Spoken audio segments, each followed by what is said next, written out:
प्रकृति की सुंदर विला और उसकी गोद में जहाँ हम शांति और सुकून खोजते हैं, वहाँ पर ब्रह्मा जी के पुष्कर के अंदर, विश्व प्रसिद्ध पुष्कर के अंदर अनेकों संत महात्माओं समाधि के रूप के अंदर अपने जीवन को सफल कर रहे हैं, सकल कर रहे हैं। आज ऐसा मौका मिला, दूर पुष्कर की पहाड़ियों के ऊपर जाकर वहाँ पर दादू पंथ के महाराज मधुसूदन जी, जो संसार से थोड़ा दूर हटकर प्रकृति की गोद में उस ईश्वर की आराधना करने में लगे हुए हैं, जहाँ इस आम जनता, आम आवाम, आम जन जो भटक रही है, उस भटकाव से कैसे मुक्ति पाएं। तो इस प्राकृतिक विला के अंदर, इसकी गोद में आओ आज उनसे रूबरू होते हैं और उनके बारे में जानते हैं कि वो इस गुमनामी के अंदर दूर एक शांति, सुकून और पेड़ के नीचे एक आश्रम के रूप के अंदर दादू पंथ की जो ज्ञान है, जो शिक्षाएं हैं, जो उन्होंने अपने जीवन काल में शिक्षाएं दी है, उस परमार्थ को वो आगे बढ़ाने का कार्य कर रहे हैं। प्रणाम गुरुदेव।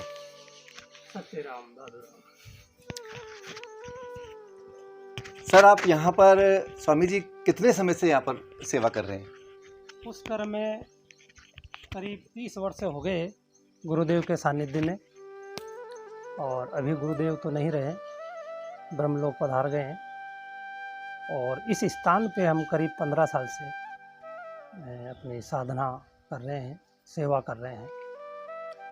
ये प्रभु स्थान बहुत प्राचीन वामदेव ऋषि हुए जी।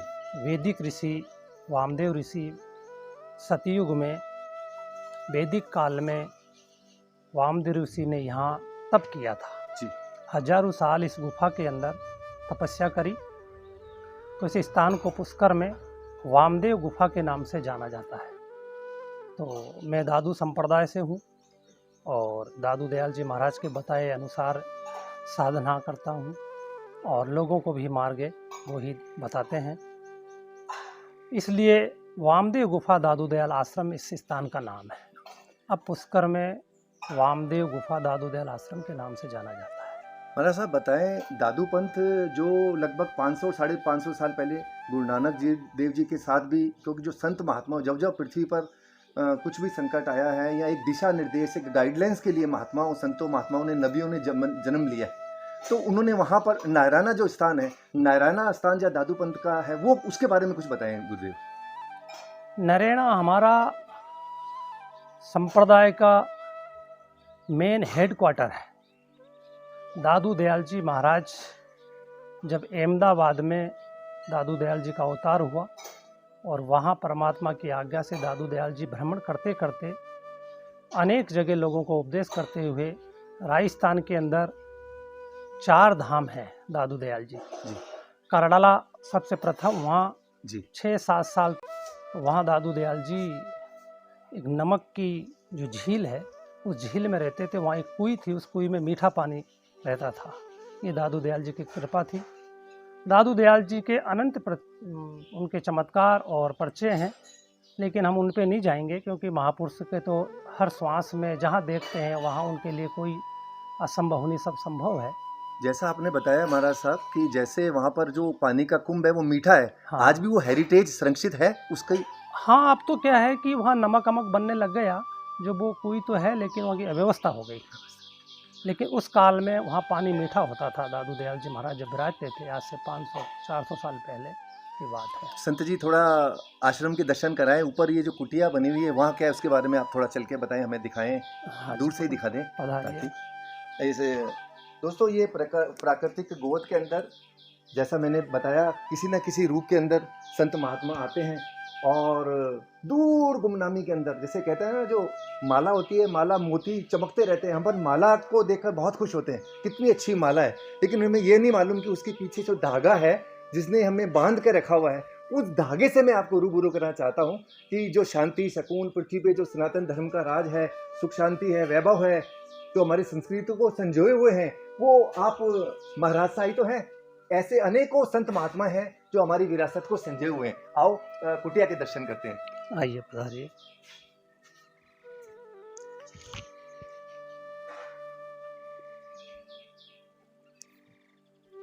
ये पेड़ तो बहुत ये पुराना पेड़ है, करीब 40 साल पुराना पेड़ है।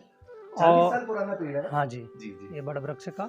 और ये दादू दयाल आश्रम वामदेव गुफा का जो स्थान है, ये करीब 4 बीघा के अंदर फैला हुआ है। उस साइड में गौशाला है। जी, अच्छा, गौशाला भी चलाते हैं? हाँ जी, पश्चिम के साइड में गायों के रहने के लिए गौशाला बनी हुई है। ये बहुत सुंदर काम है महाराज साहब। ये भारतीय संस्कृति और की सबसे बड़ी बात है कि गौ सेवा भी आप साथ साथ कर रहे हैं। यहाँ जब कोई अतिथिगण या साधु संत आते हैं तो इसमें भोजन बनता है यहाँ। अच्छा जी। और यहाँ आने वाले अतिथि लोग विराजते हैं। यहाँ आध्यात्मिक चर्चा भी होती है बड़ के नीचे। तो जो भी बाहर से श्रद्धालु जिज्ञासु यहाँ पर आते हैं तो संत जी बता रहे हैं कि इस बड़ के पेड़ के नीचे जो प्राकृतिक विधा है वहाँ पर जाकर आपस में रूबरू करते हैं, धर्म चर्चा होती है और इसीलिए इस जगह का बहुत महत्व है। हाँ ये जी। ऊपर महाराज साहब, ये जो आपकी कुटिया का स्थान है, ये क्या है इधर? ये ऊपर ये ऊपर हमारी करीब 12-15 कुटिया बनी हुई है जी। तो वहाँ कोई भी साधक, यदि साधु संत या कोई भी साधक आता है तो उसके लिए हम कुटिया साधना के लिए दे देते हैं। और वो केवल साधना स्थली बना हुआ है। साधना स्थली बना। हाँ, करीब वहाँ 15 कुटिया है। 15 कुटिया है? हाँ दोस्तों, तो 15 कुटिया वहाँ पर ऊपर ऊंचाई पर बनी हुई है, जहाँ पर कोई निर्मल साधु जो प्रभु का जिज्ञासु और प्रभु का प्रेमी आता है और विश्राम करना चाहता है, क्योंकि धर्म चर्चा, ज्ञान चर्चा थोड़े समय की रहती है, विश्राम करने के लिए ऊपर बनाई ऊपर हुई चल के आपको दिखाएंगे जी। वहाँ 15 कुटिया बनी हुई है अलग अलग जी और कोई भी साधु संत आए या कोई साधक आए, जी जी, चाहे ग्रस्त भी साधक हो, उसको हम फ्री में निःशुल्क वहाँ साधना के लिए वो देते हैं। बहुत अच्छी बात है, बहुत उसका कोई चार्ज नहीं होता है। और यहाँ ये वामदेव ऋषि की गुफा है और हनुमान जी का मंदिर है। वाह वाह, बहुत सुंदर, बहुत ये सुंदर। हनुमान जी का मंदिर बहुत प्राचीन है, स्वयंभू है। और वामदेव ऋषि की गुफा जो है वो तो लाखों वर्ष पुरानी है। सतयुग में वामदेव ऋषि यहाँ तप किए थे। ये तो वैदिक ऋषि हुए। गुरुदेव, आपकी आज्ञा हो तो चले दर्शन हाँ, करें कुटिया के? बिल्कुल चलिए।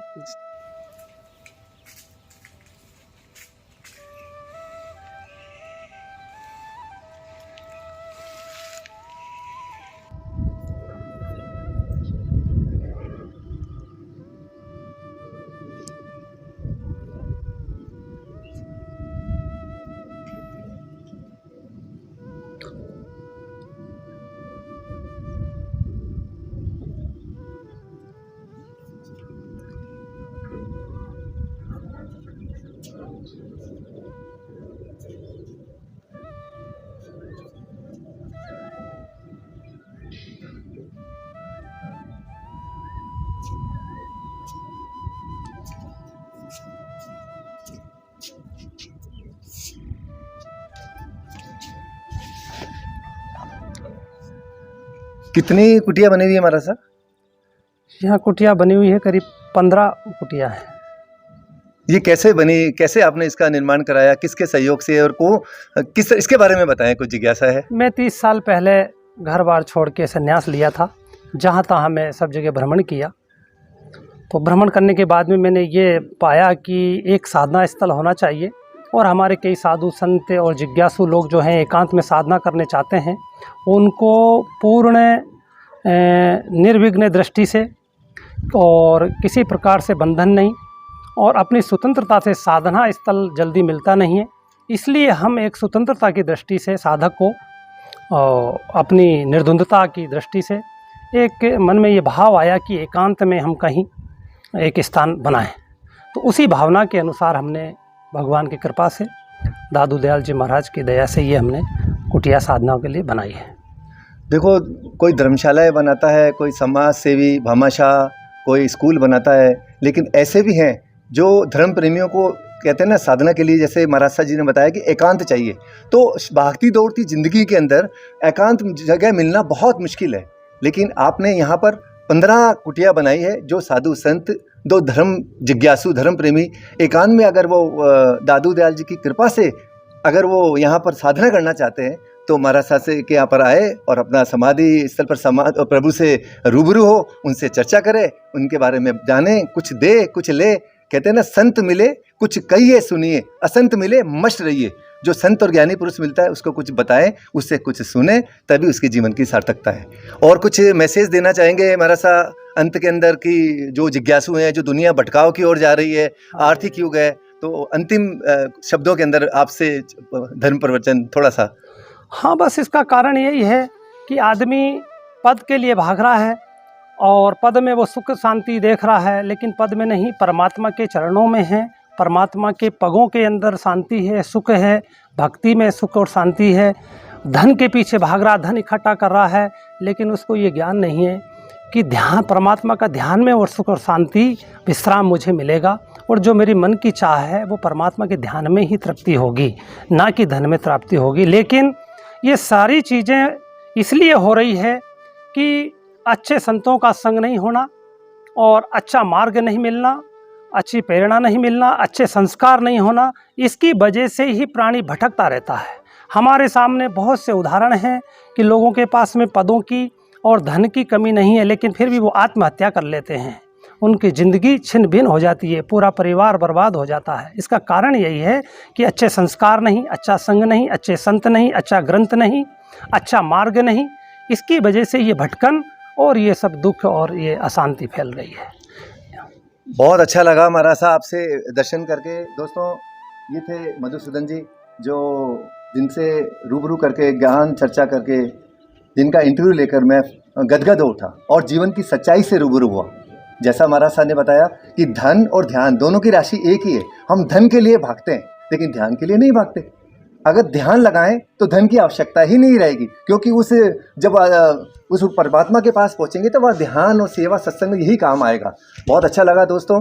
मैं एक व्यक्तिगत रूप से आपसे निवेदन कर रहा हूं कि जब भी आप पुष्कर राज आएँ, ब्रह्मा जी के मंदिर आएँ, तो गुरुद्वारा साहब के पास से रोड निकलता है और थोड़ा दूर जाके अंतिम छोर पर ये स्थान है।